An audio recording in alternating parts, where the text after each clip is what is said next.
हाँ, नमस्कार दोस्तों। आज की इस महत्वपूर्ण चर्चा के अंदर हम एक कॉन्सेप्चुअल टॉक करने वाले हैं। और जो कॉन्सेप्चुअल टॉक ये जो रहने वाली हमारी, जो हाल ही में केंद्र की सरकार के द्वारा जो सीए कानून को नोटिफाई कर दिया गया है या उसको लागू करने की घोषणा कर दी गई है।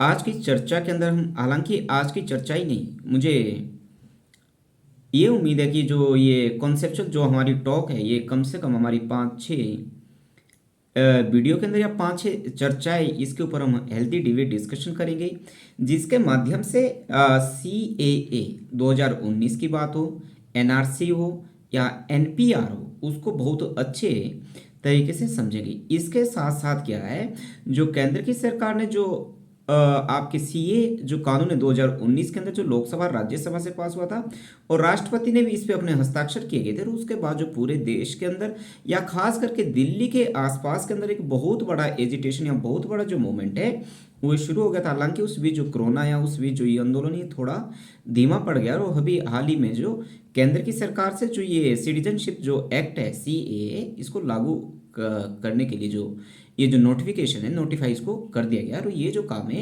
ये होम मिनिस्ट्री के द्वारा किया जाता है, और होम मिनिस्ट्री ने ये काम कर दिया है, ठीक है।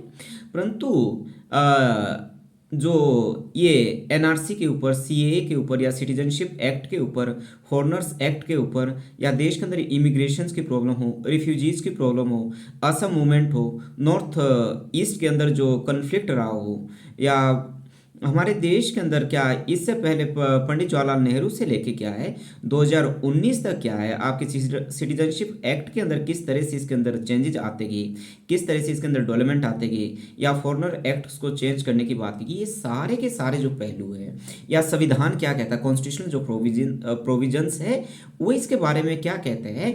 केंद्र की सरकार ने जो ये काम किया हुआ है, जो 3 मुल्क जैसे पाकिस्तान, अफगानिस्तान और बांग्लादेश के जो वहाँ पे जो अल्पसंख्यक है, धार्मिक अल्पसंख्यक है, 6 धार्मिक अल्पसंख्यकों को क्या है भारत की नागरिकता देने की जो बात की गई है CCA कानून के तहत क्या है, उसके बारे में चर्चा करने वाले हैं। मैं आज की चर्चा के अंदर ये जरूर बता देता हूँ कि CAA जो एक्ट है, सिटीजनशिप अमेंडमेंट जो एक्ट है, ये किसी भी जो भारतीय नागरिक की जो नागरिकता है वो खत्म करने का कानून नहीं, बल्कि ये तो अपने आप में नागरिकता देने का कानून है।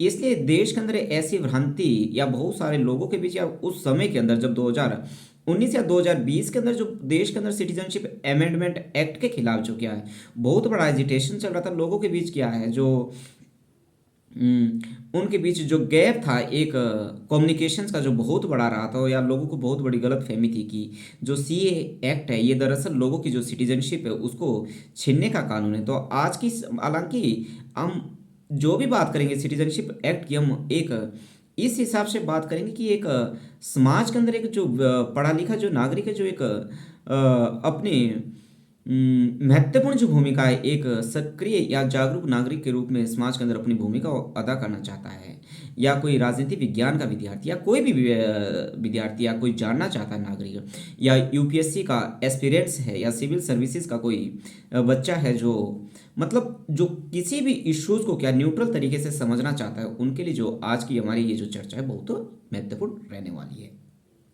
तो इस चर्चा के अंदर क्या है, जो हमारी, मैं तकरीबन कोशिश करूंगा कि जो एक जो चर्चा है हमारी, एक वीडियो लगभग आधे घंटे के आसपास बने, तो मैं ये मान के चलाऊं कि CAA के ऊपर या NRC के ऊपर और NPR के ऊपर सारे के सारे इश्यूज को समझने के लिए क्या है 1951 से लेके आज तक किस तरह से जो इसके अंदर डेवलपमेंट रहा, उसको समझने के लिए कम से कम 5-6 वीडियो या मतलब 3-4 घंटे हमारे इसके ऊपर लगने चाहिए, तब जाके बहुत सारी जो बातें हैं आसानी से हम समझेंगे। और आज की इस चर्चा के अंदर बहुत सी जो बेसिक जो बातें हैं उनको हम समझने की कोशिश करेंगे कि नागरिकता से संबंधित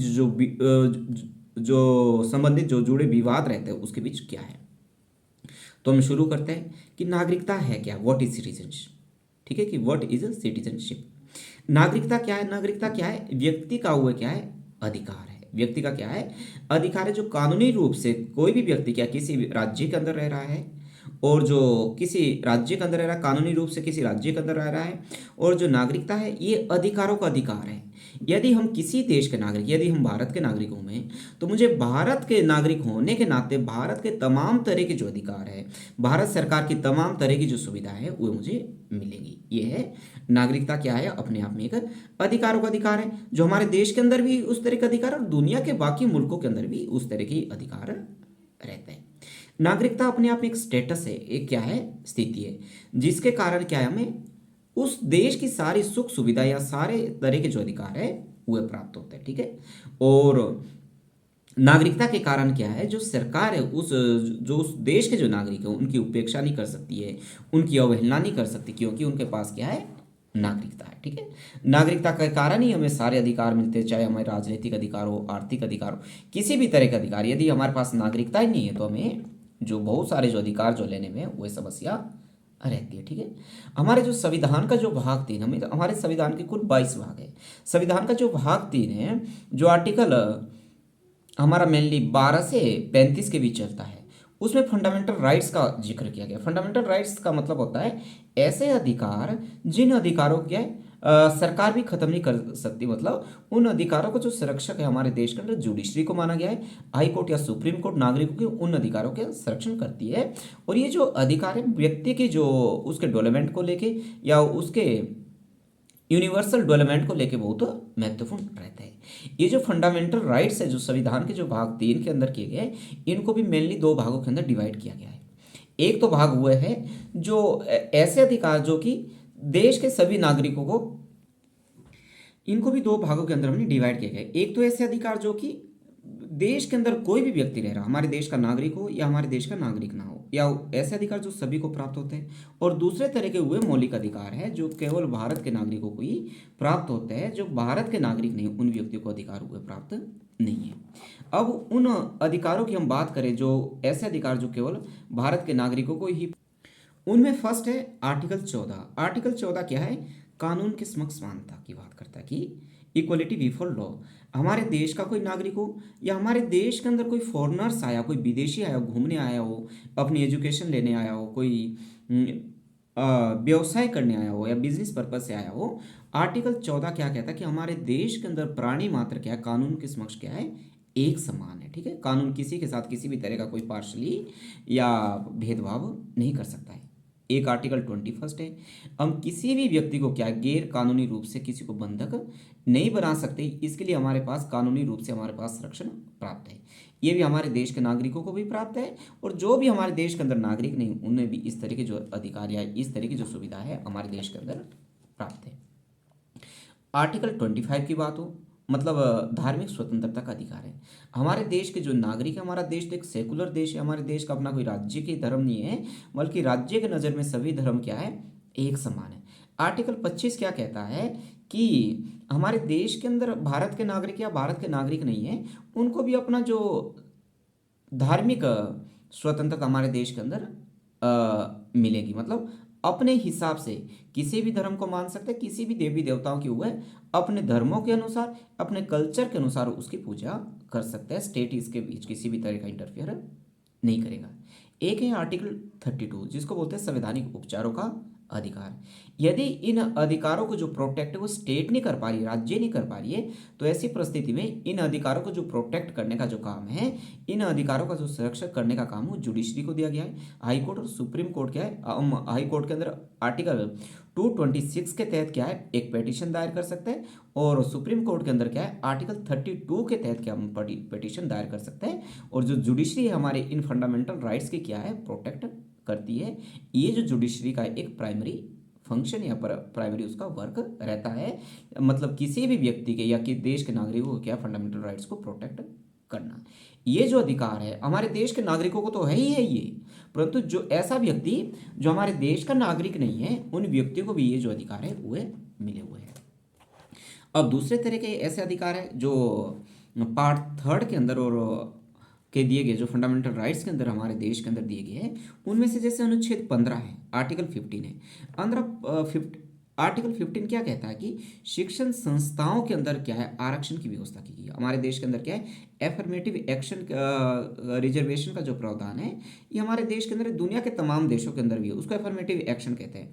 मतलब जो लंबे समय तक क्या है, विकास के मामले से क्या है या डेवलपमेंट के मामले से क्या पीछे छूट गए हैं, हाशिए पे है, उनका समय काफ़ी समय से क्या उनकी प्रताड़ना हुई है या उनको उस मुख्य धारा के अंदर आने का मौका नहीं मिला, इसलिए गवर्नमेंट के द्वारा की शिक्षण संस्थाओं के अंदर क्या है, कुछ एक व्यक्तियों के लिए जो सीट्स है, रिजर्वेशन क्या है, उनको आरक्षित की जाती है। इसका जो फायदा है सिर्फ भारत के नागरिकों को ही मिलेगा। ऐसा व्यक्ति जो भारत का नागरिक नहीं है उसको आर्टिकल 15 के तहत सुविधाएं प्राप्त नहीं होगी।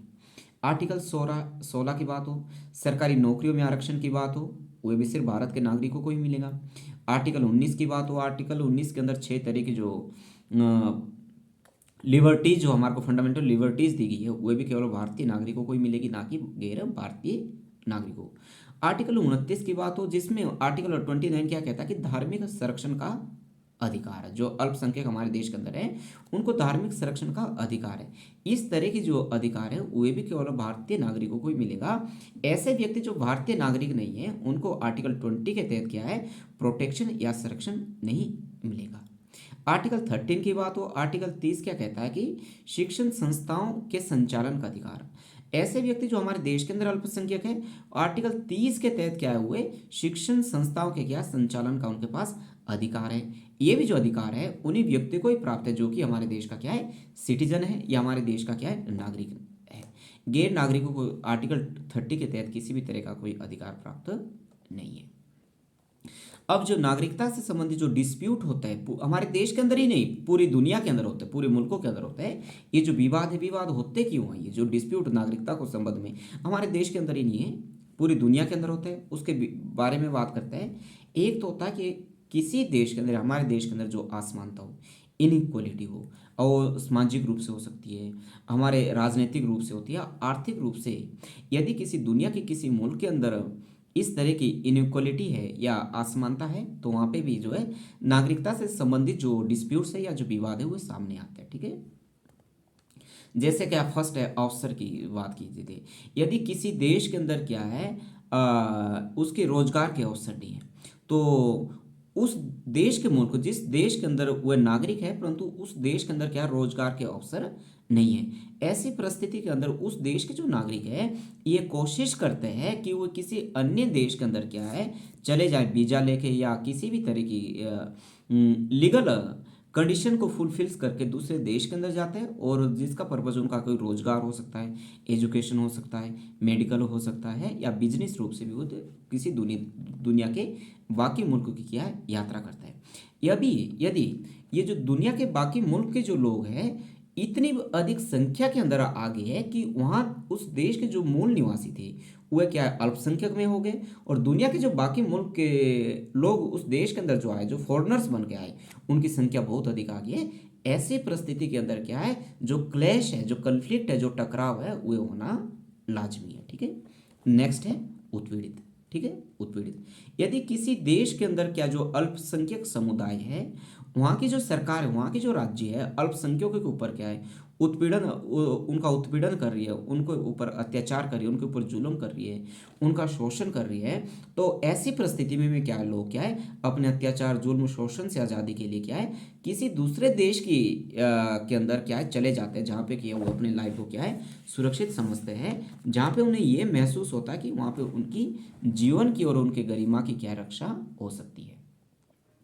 अब कईयों बार जो नागरिकता के संबंध में बहुत से दिलचस्प जो किस्से हमारे हमारे देश के अंदर, दुनिया के बाकी मुल्कों के अंदर भी आते हैं कि कईयों बार इस तरह के मुद्दे भी आ जाते हैं कि हम कि उस बच्चे को या उस नागरिकता को या उस व्यक्ति को नागरिकता दे कैसे, इसका प्रावधान कैसे करें। जैसे फॉर एग्जांपल हम एक एग्जांपल्स ले लेते हैं। यदि किसी बच्चे का जो जन्म है वह हवाई जहाज़ के अंदर ही हो जाता है, ठीक है, कोई भारत से जा रहा है कोई हवाई जहाज और उसने कनाडा जाना है या अमेरिका जाना है, और बीच में किसी बच्चे का जन्म हो गया।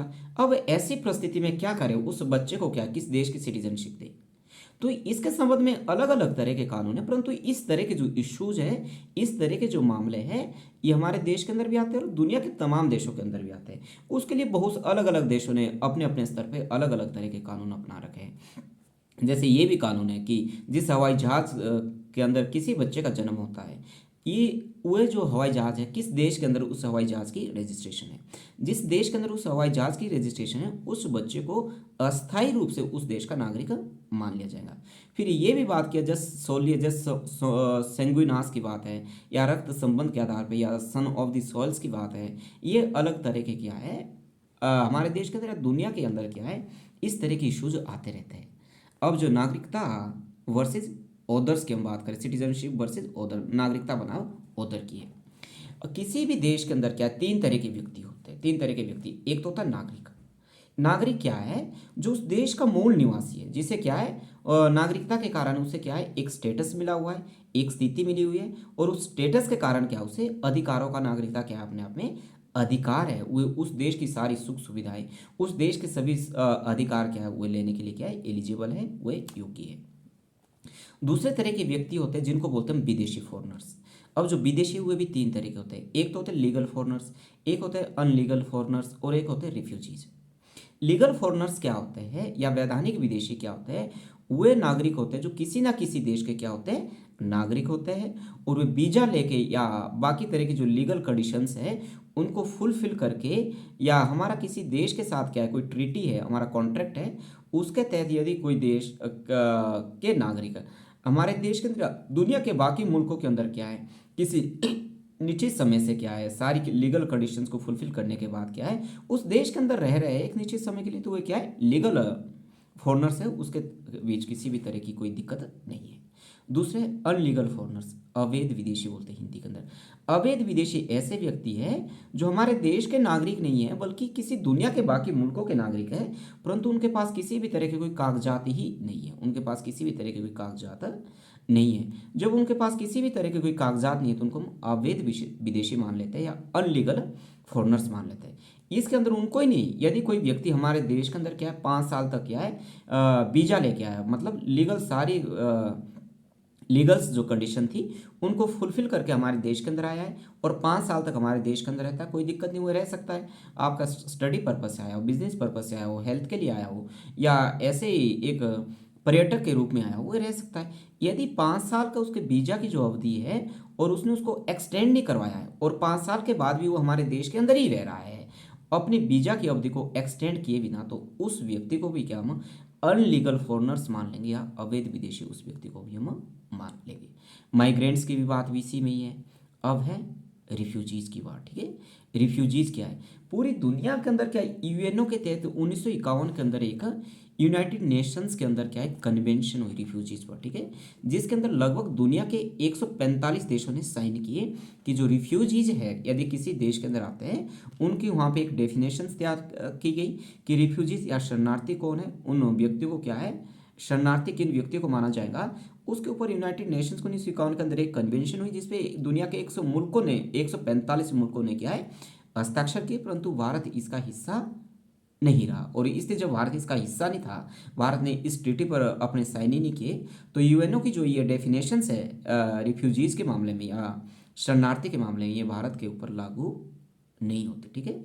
अब शरणार्थी क्या है, यदि किसी दूसरे देश से क्या कोई व्यक्ति क्या है शरण ले लेता है, जैसे हम बात करेंगे 1959 के अंदर जो तिब्बत से जो दलाई लामा की जो बात की, हमारे देश के अंदर शरणार्थी के रूप में हुए रहे, तो इस तरह की जो परिभाषा हमारे देश के अंदर ऊपर लागू नहीं होती, परंतु फिर भी जो भारत एक मानवता के नाते एक मानवता के नाते क्या है, हमारे देश ने बहुत सारे व्यक्तियों को शरण दी है, जो हम आगे आगे अपने चर्चा के अंदर सारी बातों को क्या डिस्कस करने वाले हैं।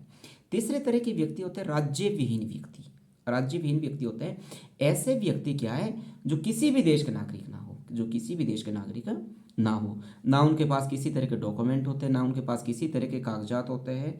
या सेकंड क्या है, यदि कोई व्यक्ति किसी देश का नागरिक है, परंतु वहाँ की जो सरकार है कोई ऐसा कानून बना दे जिस कानून के तहत क्या है वहाँ के जो नागरिक है उन व्यक्तियों की जो सिटीजनशिप है वो क्या हो जाए, टर्मिनेट हो जाए, उसकी टर्मिनेशन हो जाए या समाप्त हो जाए।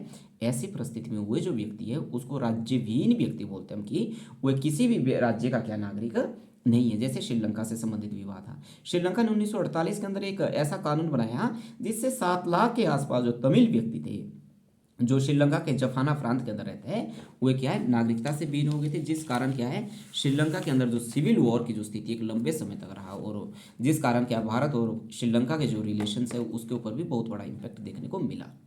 यदि हम सिटीजनशिप को लेके या नागरिकता को लेके इसके कॉन्स्टिट्यूशनल प्रोविजंस की बात करें, जो कॉन्स्टिट्यूशनल प्रोविजंस के अंदर क्या है, हमारा जो संविधान का जो भाग सेकंड है, जो भाग 2 है, वहाँ पे जो अनुच्छेद 5 से 11 के बीच क्या है, नागरिकता के संबंध में प्रावधान किया गया है कि हमारे देश के अंदर क्या है, अलग अलग तरह से अनुच्छेद 5 से लेकर 11 तक क्या है, नागरिकता के बारे में ही बात की गई है। ठीक है, इसको भी जो नागरिकता से संबंधित जो आर्टिकल्स है, इनको भी हम 3 भागों के अंदर डिवाइड करते हैं। एक तो आर्टिकल क्या है, आर्टिकल 5 से 8 के बीच, आर्टिकल 9 अकेला ही है भाग 2 के अंदर, और आर्टिकल 10 से 11 के बीच। ठीक है, इसके अंदर हम प्रोविजन करते हैं। हमें मालूम है कि हमारा जो संविधान है, हमारा संविधान बन के 26 जनवरी 1949 को तैयार हो गया था। ठीक है, परंतु इसको लागू किया गया था 26 जनवरी 1950 को। ठीक है, परंतु हमारे देश के अंदर बहुत से ऐसे प्रावधान थे जो कि 26 नवंबर 1949 को ही लागू हो गए थे।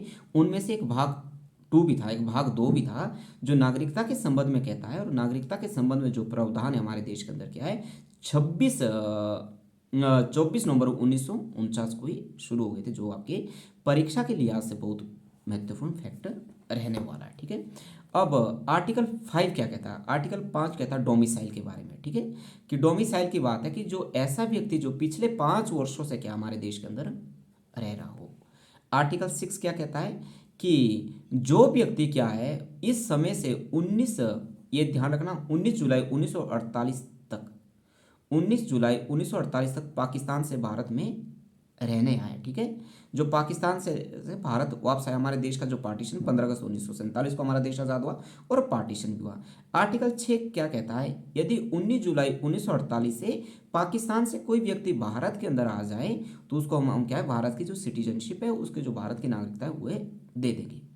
आर्टिकल 7 क्या कहता है कि ऐसे व्यक्ति जो कि पाकिस्तान गए थे, परंतु पाकिस्तान में कुछ ऐसे व्यक्ति थे जिन्हें कि जो यहाँ से जो पाकिस्तान गए थे, परंतु पाकिस्तान की सरकार ने उन्हें स्वीकार नहीं किया था, एक्सेप्ट नहीं किया था, या उन्हीं व्यक्तियों का जो मन है कुछ समय बाद चेंज हो गया कि हमें वापस भारत आना है, या उनका वहाँ पे दिल नहीं लग रहा था, उनके सगे, मतलब कोई भी कारण रह सकता है, जो पाकिस्तान चले गए थे, परंतु पाकिस्तान की सरकार ने उन्हें या तो स्वीकार नहीं किया या उन्होंने खुद ये मान लिया कि हमने वापस भारत आना है, तो उनके लिए जो ये डेट रखी गई थी आर्टिकल 7 के अंदर ये प्रावधान है 19 जुलाई 1948 तक रखा गया।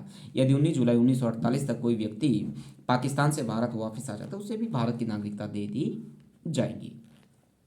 आर्टिकल 8 क्या कहता है, ये जो आर्टिकल ये मूल रूप से भारत के नागरिकों की बात कर रहा है। ठीक है, भारत के नागरिकों की भारत मूल रूप से भारत के जो नागरिक है और जो विदेशों में रहते हैं, ठीक है, उन्हें भी क्या है, भारत का विदेशी मान लिया जाएगा। उन्हें भी आर्टिकल 8 के तहत ऐसे व्यक्ति जो भारत मूल के परंतु विदेशों के अंदर रहते हैं, यदि वे चाहे भारत की नागरिकता लेनी चाहे तो हम उनको आर्टिकल क्या है 8 के तहत क्या है भारत की नागरिकता दे सकते हैं। आर्टिकल 9 जो एक इकलौता आर्टिकल है।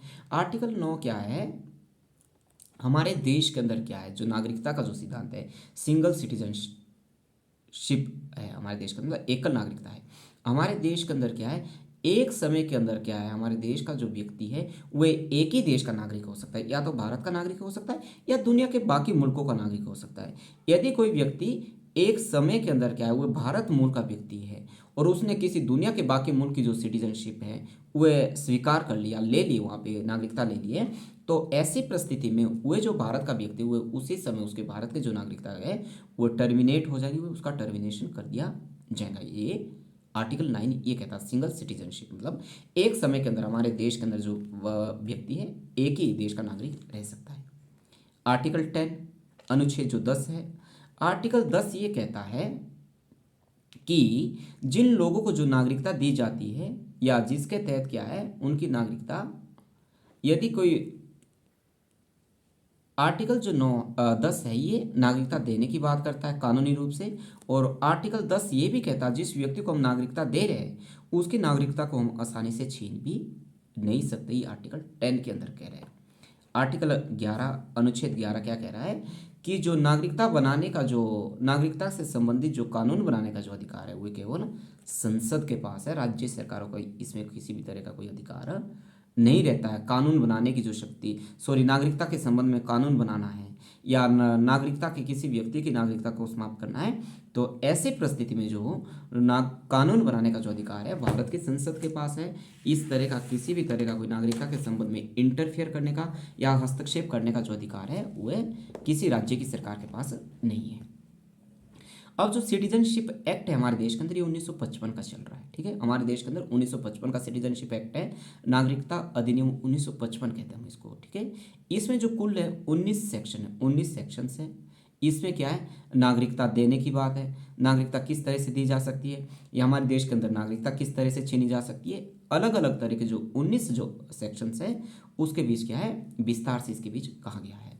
अब हमारे देश के अंदर यदि एक्विजिशन ऑफ सिटीजनशिप की बात करें कि हमारे देश के अंदर नागरिकता का अर्जन क्या कैसे की जाती है, हमारे देश के अंदर यदि किसी ने नागरिकता ले ली है तो क्या है, हमारे देश के अंदर मुख्यतः या मेनली क्या 5 तरह की विधियों से क्या है हमारे देश की नागरिकता प्राप्त की जा सकती है। जैसे जन्म के आधार पे, यदि हमारे जो माँ बाप वो भारत के नागरिक है तो उनसे जो संतान पैदा होंगे वह स्वाभाविक रूप से भारत के नागरिक उन व्यक्तियों को मान लिया जाएगा, इसमें किसी भी तरह की कोई समस्या नहीं है। उसके लिए बोलते हैं जस सौली भी बोलते हैं इसको, जस सौली का सिद्धांत बोलते हैं, या भूमिपुत्र का सिद्धांत भी बोलते हैं। मतलब यदि हमारे माँ बाप भारत की जमीन भारत के नागरिक हैं और हमने भारत की जमीन पर जन्म लिया है तो हमें जस सौली के आधार पे या भूमिपुत्र के आधार पे या सन ऑफ द सॉइल्स उसे कहते हैं, उसके आधार पे भारत की नागरिकता दे दी जाएंगी। इस तरह का जो सिद्धांत है वह दुनिया के बहुत मुल्कों के अंदर चला हुआ है, खास तौर से अमेरिका के अंदर। अमेरिका के अंदर ये है, यदि मान लो कोई व्यक्ति अमेरिका का नागरिक नहीं है, अमेरिका से बाहर का नागरिक है, और कपल के रूप में कोई व्यक्ति व्यवसाय के रूप से या किसी भी पर्पज से अमेरिका के अंदर रह रहे हैं, और उन कपल्स के वजह से या दो व्यक्तियों से जिनकी शादी हुई और अमेरिका के अंदर रह रहे, वीजा के रूप में रह रहे, लीगल फॉरनर्स हैं, वह अमेरिका के नागरिक नहीं है, परंतु जो बच्चा अमेरिका के अंदर पैदा हुआ है उस बच्चे को क्या है, अमेरिका के अंदर है ऐसा कानून की जज सोले के आधार पे क्या है उस व्यक्ति को क्या है अमेरिका का नागरिक मान लिया जाएगा, क्योंकि उसने अमेरिका की धरती पे क्या जन्म लिया है, ठीक है। नेक्स्ट है जस सोंगिनास, जस संगिनास। ये जो चर्चाओं की जो सीरीज हमारी रहने वाली बहुत ही महत्वपूर्ण है और बहुत ही जो बेसिक जो एस्पेक्ट है उसको हम समझने की कोशिश करने वाले हैं। फिर बाद के अंदर जो हमें सीए, एनआरसी, एनपीआर, इसके बीच क्या लिंक है, केंद्र सरकार कैसे ये होगा, ये सारे के सारे इश्यूज हमें बहुत आसानी से समझ आने वाले। जस्ट सोंगिनास का होता है ब्लड रिलेशन का जो संबंध है, ठीक है। इसमें जो नागरिकता है, इसमें जो नागरिकता है वो जस्ट सोंगिनास के आधार पे या रक्त संबंध के आधार पे दी जाती है, ठीक है। जैसे कोई व्यक्ति जो कपल से वो भारत के नागरिक है और वे ब्रिटेन के अंदर रह रहे हैं, एक लीगल फॉरेनर्स के रूप में वहाँ पे रह रहे हैं, मतलब किसी भी कोई भी ऑब्जेक्टिव हो सकता है, उनका बिजनेस पर्पज से गया है या एम्प्लॉयमेंट के लिए गए, रोजगार के लिए गए, और कपल से ब्रिटेन के अंदर क्या है उनको एक बच्चे का जन्म हो जाता है, तो नागरिक कहाँ के हुए, नागरिक ब्रिटेन के नहीं है, नागरिक कहाँ है, इंडिया के है।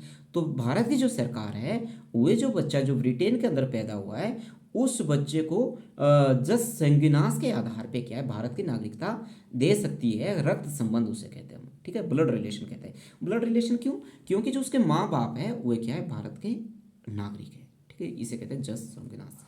नेक्स्ट है वंश क्रम, या इंग्लिश में बोलते हैं डिसेंट के आधार पर, ठीक है, वंश क्रम के आधार पर, ठीक है। यदि कि ऐसा बच्चा जिसका जो जन्म है वह भारत के बाहर हुआ है, परंतु जो जिस बच्चे से उनका जन्म हुआ है उनके जो माता पिता हैं वह भारत के नागरिक हैं, उनको डिसेंट के आधार पे क्या है भारत की नागरिकता दी जाती है। शर्त यह कि ऐसा बच्चा जो भारत की धरती से बाहर पैदा हुआ हो और उसके जो माँ बाप या माँ या बाप भारत के नागरिक है, तो उसको हम क्या है डिसेंट या वंश क्रम के आधार पे भारत की नागरिकता दे सकते हैं। शर्त यह कि उस बच्चे की जो रजिस्ट्रेशन है हमें भारत के अंदर या भारत के अंदर क्या है 1 साल के अंदर उस बच्चे की रजिस्ट्रेशन हमें करवानी होगी। नेक्स्ट है रजिस्ट्रेशन के द्वारा, ठीक है। इसका क्या जो संबंध है,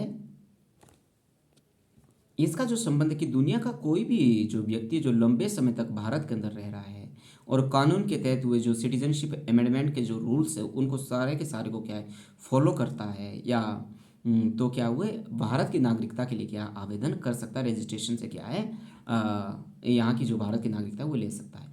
जैसे कोई व्यक्ति जो लड़की है जो भारत की नागरिक नहीं है, भारत से बाहर की है, मतलब किसी भी दुनिया की किसी भी मुल्क की है, और उसने भारतीय लड़के से शादी कर ली और वो लड़की भारत के अंदर ही रह रही है, तो उसको भी रजिस्ट्रेशन के बाद क्या है एक निश्चित समय के बाद क्या है उसको भी भारत की नागरिकता दी जा सकती है। इसके लिए शर्त है कि कम से कम 7 साल तक भारत के अंदर रहनी चाहिए, ठीक है, और 7 साल में 1 साल तो लगातार भारत के अंदर रहनी चाहिए। इस तरह का जो मुद्दा ये सोनिया गांधी से भी जुड़ जाता है, क्योंकि सोनिया गांधी भी मूल रूप से तो इटली की नागरिक थी, परंतु भारत के से भारत के अंदर जब उनकी शादी हुई और शादी करने के बाद क्या है, उनको भी क्या सिटीजनशिप अमेंडमेंट एक्ट 1955 जो हमारे देश के अंदर है, इसके तहत रजिस्ट्रेशन एक्ट के तहत सोनिया गांधी को भी भारत की नागरिकता दी गई है। नेक्स्ट है नेचुरलाइजेशन। ठीक है, यदि इसमें नेचुरलाइजेशन की खास सी बात ये जो सीए का जो संबंध है नेचुरलाइजेशन से भी है। ठीक है, इसमें क्या विदेशों के जो नागरिक हैं उनको क्या दो तरह की नागरिक, मतलब दो विदेशों के जो नागरिक हैं उनको दो कैटेगरीज के अंदर क्या हम उनको डिवाइड करते हैं और इनको भारत की नागरिकता देते हैं। एक तो ऐसे दुनिया के खास व्यक्ति जो खास व्यक्ति, और एक आम व्यक्ति। खास व्यक्ति का मतलब है दुनिया के ऐसे बहुत बड़े बड़े स्कॉलर्स, जैसे कोई लेखक हो गया, जैसे अमेरिका के अंदर फ्रांसिस फुकुयामा की बात हो, जो कि कैपिटलिस्ट मॉडल के बहुत बड़े क्रिटिसाइज है। ठीक है, उनको दुनिया का कोई भी मुल्क आसानी से सिटीजनशिप दे देगा, क्योंकि वो एक बहुत बड़े स्कॉलर्स व्यक्ति है। जैसे कला के क्षेत्र में कोई व्यक्ति है, स्पोर्ट्स के अंदर है, या साइंस के अंदर, विज्ञान के अंदर उसका महत्वपूर्ण योगदान है। उन व्यक्तियों को जो कानून नागरिकता बनाने के जो संबंध में जो प्रावधान है हमारे देश के अंदर भी है, और आर्टिकल 11 तो यही कहता कि नागरिकता देने का जो अधिकार और नागरिकता जो टर्मिनेशन का जो अधिकार वो संसद को दिया गया है। और दूसरे तरह के जो व्यक्ति है, इसमें कौन से व्यक्ति आते हैं? आम व्यक्ति आते हैं। ठीक है, या जो आम व्यक्ति है वो है काफ़ी लंबे से भारत के अंदर क्या है रह रहा है, और भारत की जो 8वीं अनुसूची, भारत की 8वीं अनुसूची में क्या है, किसी एक भाषा को जानता हो, भारत के संविधान के अंदर आस्था रखता हो, भारत के नियम कायदे कानून को जानता हो। ठीक है, और लगातार क्या 14 साल भारत के अंदर रह रहा, पिछले 14 साल से भारत के अंदर रह रहा हो, तो वह भी रजिस्ट्रेशन के तहत क्या है, नेचुरलाइजेशन के तहत क्या है, उसको भी जो भारत की जो सरकार है वो क्या है, सिटीजनशिप दे सकती है, या उसको भी नागरिकता दे सकती है। या अगला, या हमारा देश किसी दूसरी दुनिया के बाकी मुल्कों के ऊपर क्या है अधिकार कर लेता है या अपने में मिला लेता है, तो ऐसा क्षेत्र जो जो भारत के अंदर सम्मिलित किया गया है, वहाँ के जितने भी जो व्यक्ति है उन व्यक्तियों को क्या भारत का नागरिक मान लिया जाएगा। तो अभी तक हमने ये समझने की कोशिश कर ली है। अब अगली बात जो हम इसमें समझने वाले हैं कि नागरिकता की समाप्ति कैसे होती है, कि टर्मिनेशन ऑफ सिटीजनशिप। ठीक है, अब ये समझने की कोशिश करते हैं। इसके बीच जो कॉन्स्टिट्यूशनल प्रोविजंस की हम बात करें, संविधान की जो संवैधानिक पहलुओं की बात करें, उसके अंदर एक आर्टिकल 8 है। ठीक है, आर्टिकल 8 क्या कहता है कि कोई व्यक्ति क्या अपनी स्वेच्छा से कि भारत की नागरिकता छोड़ सकता है, आर्टिकल 8 ही कहता है। आर्टिकल 9 क्या कह रहा है, जो एक इकलौता आर्टिकल है, जो हमने पहले भी बात की थी कि हमारे देश के अंदर सिंगल सिटीजनशिप का जो कॉन्सेप्ट वो लागू है, कि एक समय के अंदर क्या हम एक देश के ही नागरिक हो सकते हैं। यदि हम भारत के नागरिक हैं तो हम दुनिया के बाकी मुल्कों के नागरिक नहीं हो सकते, या भारत का अगर कोई नागरिक है उसने दूसरे मुल्क की नागरिकता ग्रहण कर ली है, स्वीकार कर ली है, तो ऐसी परिस्थिति में क्या है, आर्टिकल 9 के तहत क्या है, उस व्यक्ति की जो सिटीजनशिप इंडिया की उसको टर्मिनेट कर दिया जाएगा, उसकी टर्मिनेशन कर दी जाएगी। आर्टिकल 10 क्या कहता है, ये भी नागरिकता से वंचित करने की बात कह रहा है कि जिस व्यक्ति आर्टिकल जो 10 ये बात कह रहा है कि जिस व्यक्ति का जो जन्म हुआ भारत के अंदर हुआ हो और भारत के अंदर हुआ हो, उस व्यक्ति को बहुत आसानी से क्या है उसकी सिटीजनशिप से उसकी टर्मिनेशन नहीं की जा सकती, उसको वंचित नहीं किया जा सकता। परंतु फिर भी आर्टिकल 11 क्या कह रहा है कि संसद के पास क्या है, किसी व्यक्ति को नागरिकता देने का अधिकार है और उससे नागरिकता छीनने का अधिकार है। परंतु भारत की जो सरकार है किसी व्यक्ति की जो नागरिकता है नहीं छीन सकती, मतलब असंभव है, इम्पॉसिबल है। बहुत सारी लीगल्स प्रोविजंस है, उस व्यक्ति को बहुत सारी क्या है अवसर दिए जाता है, मतलब उस व्यक्ति को नोटिस निकाले जाएंगे, बहुत सारे जो कानूनी प्रावधान है। ऐसे नहीं कह सकते हम कि जो भारत की जो सरकार है आर्टिकल 10 का सहारा लेके किसी भी व्यक्ति की क्या है सिटीजन को क्या है ख़त्म कर सकती, परंतु फिर भी एक लीगल प्रोविजन है हमारे देश के अंदर कि भारत की सरकार ऐसा कर सकती है। बहुत सारे ऐसे केस जैसे सेडिशन का केस, और सेडिशन का केस कोर्ट के अंदर सिद्ध हुए हो जाता है, तो ऐसी परिस्थिति में किसी व्यक्ति की जो नागरिकता वो समाप्त हो सकती है। परंतु जो ये नागरिकता जो छीनने का जो प्रावधान है बहुत जटिल है, ऐसा हमारे देश के अंदर अभी तक ना के बराबर है। अब हमारे देश के अंदर जो ये नागरिकता का जो विवाद जो रहता है, जो आज के समय के अंदर 2019 के अंदर असम की जो समस्या है, बहुत हम लंबी चर्चा चलने वाली है ये जो 1947 के आसपास जो हमारे देश के अंदर जो आप्रवास हुआ, इमिग्रेशन हुआ, इमिग्रेशन अराउंड 1947, ठीक है। उस समय हमको मालूम है कि जो 1947 से पहले क्या है, हमारे जो आज के तीन मुल्क है, बांग्लादेश, भारत और पाकिस्तान, ये एक ही मुल्क हुआ करता था। और 1941 के अंदर क्या है, हमारे मुल्कों के अंदर क्या है, जनसंख्या, जनगणना हुई थी, जनसंख्या की जनगणना हुई थी। वहाँ उस समय का क्या डाटा है, 1941 का डाटा है, ठीक है। आप चेक कर सकते हैं 1941 के डाटा के अनुसार क्या है, बेस्ट पाकिस्तान के अंदर, ठीक है, जो कि आज का पाकिस्तान है, वहाँ पे 14% हिंदुओं की आबादी थी, ठीक है। बेस्ट पाकिस्तान के अंदर 14% हिंदुओं की आबादी थी। और 1951 के जो डाटा वहाँ पे जनगणना हुई, वहाँ पे हिंदुओं की जो जनसंख्या 1951 के अंदर क्या है, 1.3% रह गई थी। मतलब 1947 के अंदर क्या, जब पार्टीशन हुआ, माइग्रेशन हुआ, तो बहुत बड़ी संख्या के अंदर क्या है, जो पाकिस्तान से जो हिंदू लोग थे वो क्या भारत आ चुके थे। क्योंकि जो पाकिस्तान था, पाकिस्तान एक थ्योरेटिकल स्टेट बना और जो इंडिया एक सेकुलर स्टेट बना, ठीक है। इसी तरह 1941 के अंदर जो पंजाब के अंदर जो मुसलमानों की जो संख्या थी वो 32% थी। और 1951 में ये जो जनसंख्या है 0.8% रहेगी, ठीक है। इसलिए जो फैक्ट है, ये जो डाटा है बहुत रिलायबल डाटा है, आप चेक कर सकते हैं। अब जब सिटीजनशिप की जब आप समाज के अंदर बात करेंगे, तो आपकी जो बात के अंदर बहुत वजन रहने वाला है। जो ये बात कहते हैं कि पाकिस्तान के अंदर हिंदुओं के ऊपर बहुत अत्याचार है, कोई दिक्कत नहीं, थ्योरेटिकल स्टेट्स है, बहुत सारे डिस्क्रिमिनेशन होता है। परंतु ये बात सच है कि 1951 के अंदर 1941 का जो डाटा है वो क्या कह रहा है कि पंजाब के अंदर जो मुसलमानों की जो संख्या है 32% थी। और बहुत सारे जो मुसलमान हैं वे भारत छोड़ के पाकिस्तान चले गए थे। क्योंकि जो भारत का जो पार्टीशन है वह क्या धर्मों के आधार पर हुआ था, और मुस्लिम धर्म को मानने वाले लोग क्या है एक अलग से मुल्क बना था जिसका नाम पाकिस्तान है। और 1951 के अंदर फिर से जनगणना हुई, तो पंजाब के अंदर जो मुसलमानों की जो जनसंख्या है 0.8% रह गई थी। यदि ईस्ट पाकिस्तान की बात करें, जो आज का बांग्लादेश बना है, 1941 के अंदर क्या है, वहाँ पे जो हिंदुओं की जो संख्या थी ईस्ट पाकिस्तान के अंदर क्या है 28% थी, ठीक है। और 1951 में ये जो जनसंख्या कितनी रह गई थी, 22% रही थी। मतलब बहुत अधिक बड़ी संख्या में जो वहाँ का जो हिंदू है वो ईस्ट पाकिस्तान के अंदर ही रह गया था। और जो जनगणना 2018 के अंदर हुई है, वहाँ पे जो क्या है, या बांग्लादेश के अंदर जो हिंदुओं की जो जनसंख्या है 8.5% है, 8.5% वहाँ की जनसंख्या है। और जो ईस्ट पाकिस्तान के जो बांग्लादेश का जो माइग्रेशन है वो एक झटके के अंदर नहीं हुआ, बल्कि धीरे धीरे माइग्रेशन हुआ, जो कि बहुत बड़ी समस्या, जिसको हम क्या है ईस्ट स्टेट्स के अंदर क्या है, ईस्ट जो हमारे स्टेट्स है, या खास करके पश्चिम बंगाल या असम की जो समस्या है वहाँ की है, वहाँ की जो समस्या है वह बहुत बड़ी विकराल रूप से धारण की गई है। अब जो इमिग्रेशन जो क्राइसिस हमारे देश के अंदर मोटा मोटा तौर से 1950 और 1985 के भीतर रहा, ठीक है। इमिग्रेशन क्राइसिस आपका पीरियड 1952 टू 1985 के बीच रहा, ठीक है। उसके बारे में थोड़ा सा जो डाटा है उसको हम चेकआउट कर लेते हैं। अफगानिस्तान से हमारे देश के अंदर क्या 15 से 20 हज़ार हिंदुओं ने माइग्रेशन किया। ये कोई हमारे देश के लिए बड़ी बात है नहीं थी, कोई दिक्कत नहीं हुई। 1949 के अंदर 1959 के अंदर 1959 के अंदर क्या है, तिब्बत से क्या है जो लोग थे, जो दलाई लामा के जो दलाई लामा के जो अनुयायी थे, उनके फॉलोअर्स थे, वे क्या है लगभग 80,000 के आसपास क्या है, तिब्बत को जो छोड़ के लोग क्या भारत के अंदर आए थे। और भारत ने क्या मानवता के नाते उन्हें शरण दी थी। और ये जो तिब्बती लोग हैं, जो बौद्ध धर्म को मानने वाले लोग हैं, वे मेनली हिमाचल प्रदेश के अंदर धर्मशाला में रहते हैं। धर्मशाला के अंदर एक मैक्लोडगंज जगह है, वहाँ पे ये रहते हैं। और ये कर्नाटक के अंदर रह रहे हैं 80,000 के आसपास, कोई दिक्कत नहीं। फिर है भूटान और नेपाल के साथ इस तरह की हमारी कोई समस्या रही नहीं है। बर्मा से भी 1982 के आसपास क्या 15 से 20 हज़ार क्या है व्यक्ति भारत पहुंचे थे, कोई बहुत बड़ी समस्या नहीं हुई।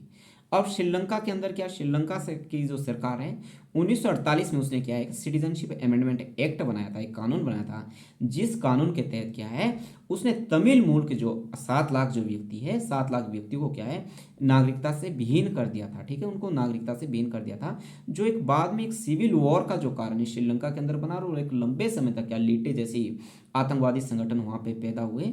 और बाद में भारत सरकार ने भी बहुत बड़ा इंटरफेयर किया। और भारत और श्रीलंका के बीच जो इंटरनेशनल लेवल के जो डिस्प्यूट्स बहुत लंबे रहे, काफ़ी लंबे समय तक रहे।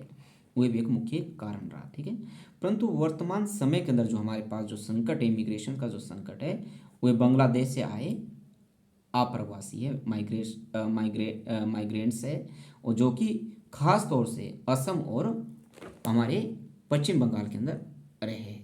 तो आज की इस चर्चा के अंदर हम इस चर्चा को यहीं पे समाप्त करते हैं, और अगली जो चर्चा है 1985 के बाद की जो चर्चा है हमारे देश के अंदर माइग्रेशन की जो समस्या है या असम क्राइसिस की बात करेंगे, असम मूवमेंट की बात क्या है, वो अगली चर्चा के अंदर हम शुरू करने वाले हैं। Thank you so much.